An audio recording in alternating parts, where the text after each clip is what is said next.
Hi, my name is Zoé Mabuza. I'm from Super Grand Agri Feed. And basically, our business is a whole investment holding company operating and managing agricultural assets. The core of our business is manufacturing animal feed.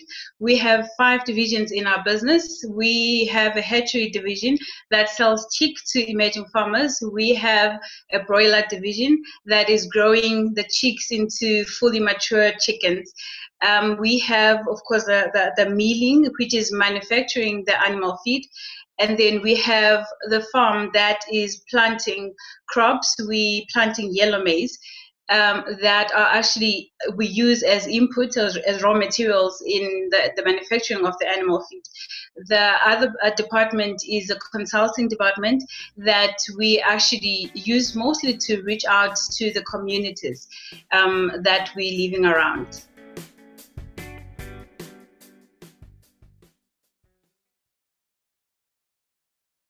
Supergrand is an investment holding company that owns and manages agricultural assets. Our company has about 5 divisions. One of our core business is manufacturing animal feed. We have a milling plant that is currently producing about 1,200 tons of animal feed per month. And we're actually currently with an expansion to be able to produce about 6,000 tons of animal feed per month. We have a division that is hatching chicks and selling those to our emerging farmers. We also have a broiler division, which is part of the poultry division. We are growing about 240,000 chickens currently per cycle, and we're basically growing the chicks that we are hatching in that division. And then we have a farm that actually planting crops, and in that one we actually planting yellow maize that we use as raw materials for animal feed production. And then the last part of our company, the last division, is actually the consulting division, which we are using as a tool to do development in our communities. Our consulting division, we have programs that are supporting emerging farmers through business development. We actually do business plans for them. We provide markets for them. We do skills development and skills transfer.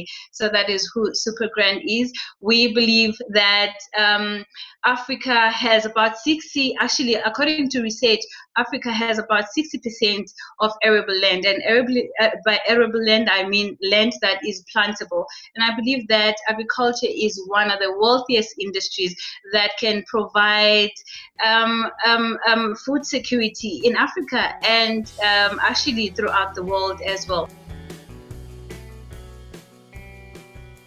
Amazingly enough, the people, or most of the people that we're actually mentoring and coaching at this point, are people who have been there, who were there when we started the business. So they basically know our history. And they were starting their own businesses as well when we started. That was around 2010 when we started our business. So what happened is that when we started a business, we started it as a cooperative.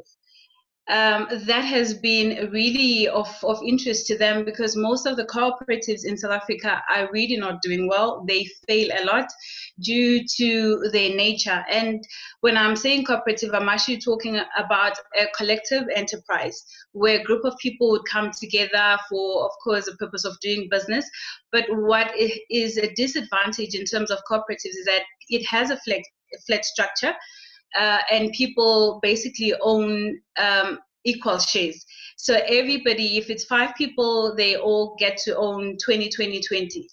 And due to that, then what happens is that people don't usually listen to one another. Everyone wants to be the boss. Basically, they get to have a power squabble. So it has been really encouraging that we started as a cooperative, and due to the growth of our business, we had to actually convert the company to a private company. So for them to actually see a cooperative that started from nothing, growing to be the business that it is today, that is actually coaching and mentoring them and assisting them, has been really of interest. Basically, we started, as I mentioned earlier, in 2010 as a cooperative, and it was basically a group of young people that wanted to do business. And as an individual, I had actually tried doing business before and I had failed. I had actually started from the age of 19. I was trying to do different kinds of businesses and I had failed. So what happened is that later on in the years, I met somebody. We decided to partner and we had a consulting business. But what happened is that then again, we met some of the guys that my partner had gone to school with. And they were in agriculture. In actual fact, they were working for big agricultural companies, but they wanted to do something by themselves. So two of the partners had been doing animal feed, basically manufacturing animal feed in the companies that they had worked for. And then one of the guys had been in the broiler industry for about 30 years. And then there's a lady who actually as well is our partner, who had been doing financial management, and we had not succeeded as well in the consulting business that we were doing. And in fact, we had also tried to do some hatchery and we had failed in that, and wanted to do meat packing and we had failed. So we decided, why not combine our skills and do a business. And then we decided to go for animal feed manufacturing, because it was also, we had identified a gap basically, that there weren't a lot of people that were doing that. So that's how we started. And when we came together, then we got seed funding, a seed capital from one of the government agencies that's called the National Development Agency. And that's how we started. Then we bought the machines for manufacturing animal feed. And that's how basically we started. And the market that at that time, we were targeting the small farmers, and we were selling at a small scale. But then we grew and started selling to commercial farmers as well. And our business, actually, I think one of the major factors that have really played a role in us growing and just moving forward together, it has been teamwork. I think that for us has really been a major thing. We actually work together in an amazing way. We acknowledge one another's skills and let one another excel in whatever skills we have. Basically, if the other one is more technical, we let them handle that part of the business. If one is more financial, we do that. Let them do that part. So I think that has been one of our major successes, that we acknowledge one another and let one another excel in whatever it is that we're doing. So basically that has been a story. I have one woman partner directly, but indirectly we have about 15 women that have partnered with us through our strategic partnership. And basically what is happening, how we came about that, is that we had identified some cooperatives that the government had built broiler structures for, and those were actually just idle and not operating due to lack of capital, and due to also lack of market. The people didn't know how to access the market. So we identified those, and that's how we actually started with our broiler department, the poultry department. So we then identified those and resuscitated them. So we get to actually use those and rent them, and basically formulated strategic partnerships with these ladies. And I mean, a lot of them were sitting and doing nothing, and yet they had structures that take each about 40,000 chickens, and they were sitting there doing nothing for about 5 years or so. So we started then identifying and operationalizing those broiler chicken houses, and that's how then we also it was also part of our our development strategy.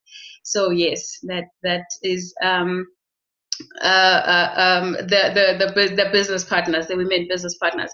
And then secondly, how being a woman has affected my interaction with employees and customers.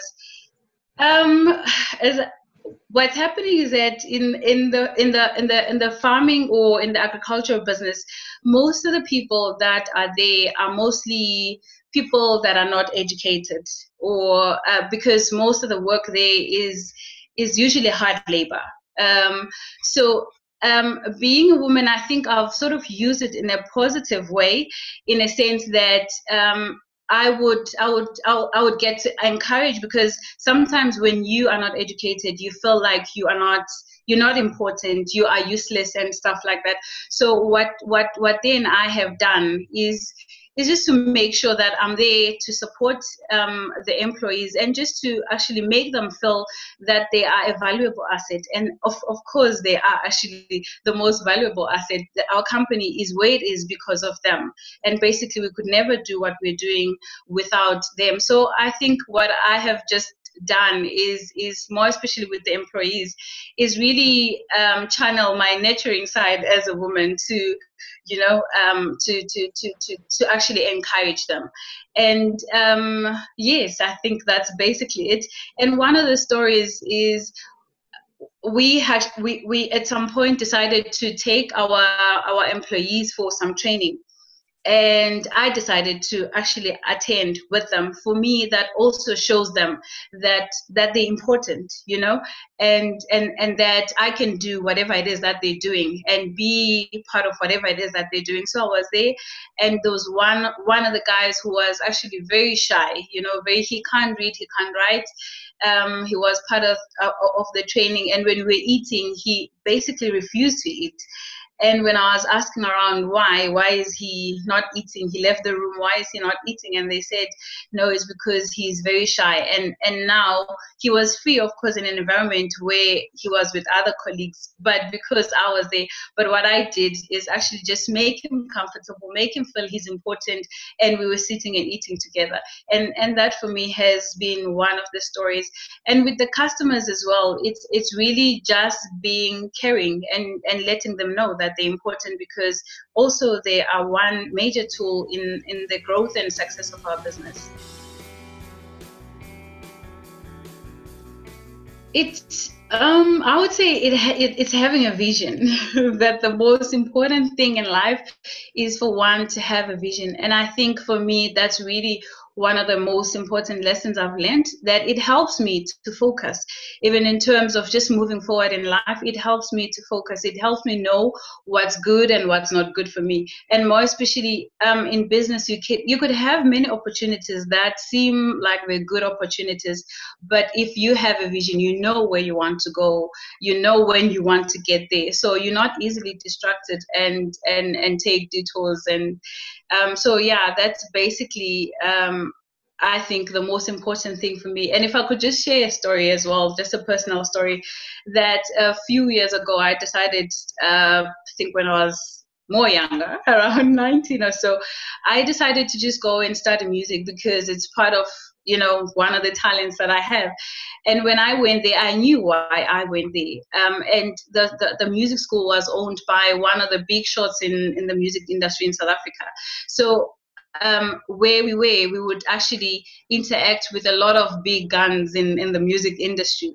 And because you are a woman, again, they would want to take advantage of you and, make whatever suggestions. But because I knew why I was there, they would make whatever offers, for me to come and sing with them. But I knew what they wanted eventually. But because I knew why I was there, I was not moved. And basically, for me, it didn't matter if they were successful musicians or whatever they were.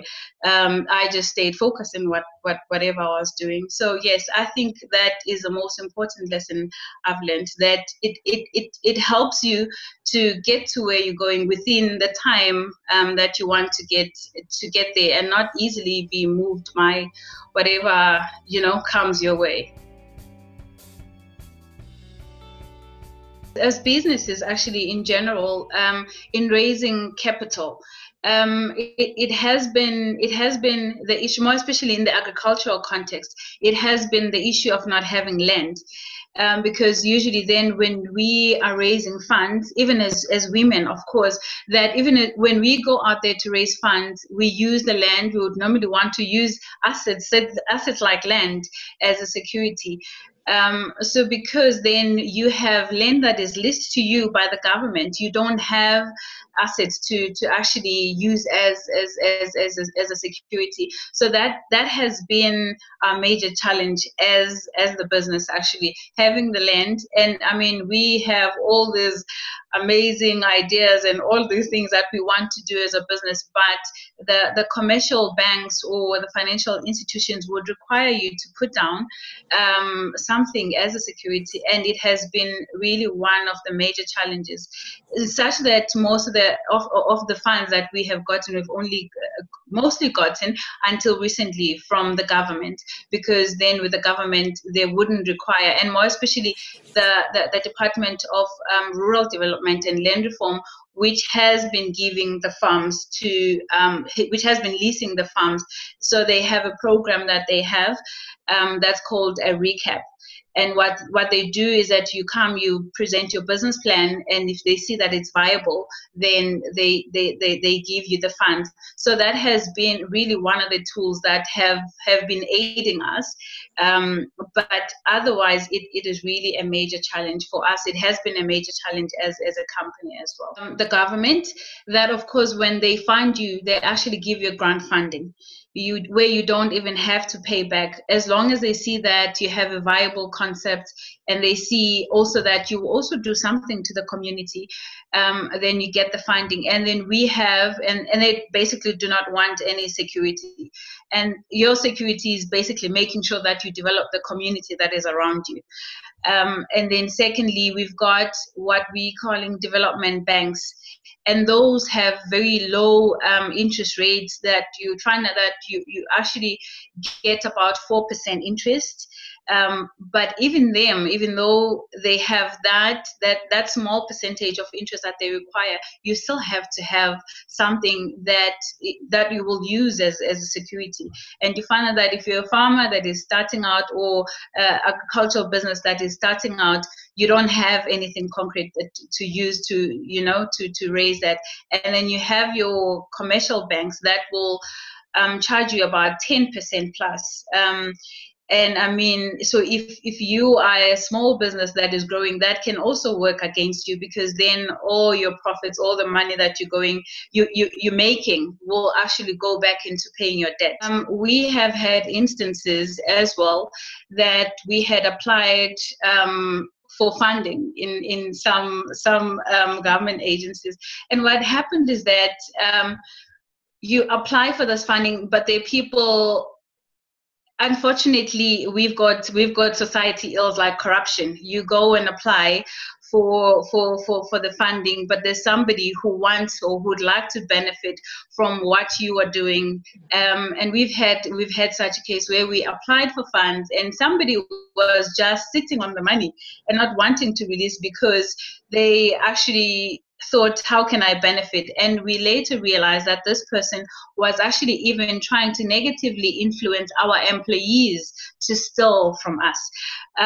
So basically just learning to fight for it, because when we realized that, we basically went to the powers be, email the CEO and not try to burn the person, but just saying, we've applied, we haven't heard from you, you had approved, but what's happening?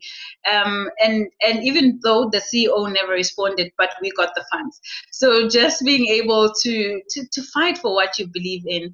And we've also had cases where we have applied for funds and somebody tried to steal the idea, but because again, if it's not your idea, sometimes it's difficult to implement it, so so that's some of the stories that we have as a business.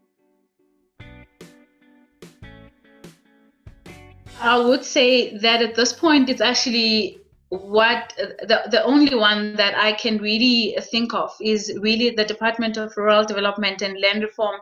They have been doing an amazing job in our country through their land reform program, basically leasing the land to the people, and also recapitalizing, as I mentioned earlier. So basically, they give you the land, and of course you have to present what it is that you're going to do. If they see that it's something that they can that's going to be successful, or something that they can fund, then you get the land, and then after, again, you present again a more comprehensive business plan in terms of how to operationalize the land that you have been given. So they have played a major role, even in us as a business, and actually our success as a business. They have really come through for us. The land, we currently have about 409 hectares, and that land we're leasing from them. And then secondly, as well, we're currently busy with an expansion program. In fact, project.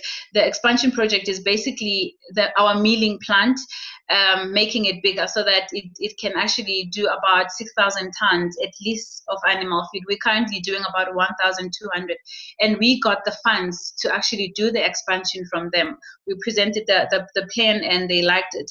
And also just our development program as well, they liked that. So basically it has been them that have been playing a major role. And not to blow our own horn, but I think our business as well, honestly, I think our business as well it has about 5 years, but we have actually, even though we are a growing business, our heart is also to grow with other people that are in our communities, and basically other emerging farmers. We identified a gap in the fact that they would be given lands, but they wouldn't have the skill to either do the business plans or to go out there and get the markets. And what we have been doing, for example, with the broiler houses, that we identified the chicken broiler houses that were sitting there. And people could be making money, but they were not making money. So we indirectly have created about 23 jobs, and of which about 15 of them are ladies, actually, in the 23. So and what we are doing as well is that as we are using their broiler houses, because now because it's like leasing again. The strategic partnership is leasing again. But what we have done is that we have said, okay, we're not just going to lease from you, but we're also going to do skills transfer. So part of the strategic agreement is that we do skills transfer as we bring our people on site that are actually running the houses. They come with the expertise. So we bring in the people that actually own the houses to do skills transfer. So some of them actually even now run by those cooperatives, because now they have the know-how. So so I would say that has really been, and actually we have a lot of people now that we are putting in our planting season program as well, that the next planting season, to just make sure that those emerging farmers that have farms that are not being used as well, we try and raise capital. We're in a process of actually doing business plans for them. We will be our market because we're using yellow maize. So we advise them, okay, plant yellow maize, because that we can, immediately provide a market access for you. So yes, I would say honestly, our company is as young as it is, it is really doing a great job, to a point that actually the government departments have started referring people to our company that have basically bought lands and want to do business.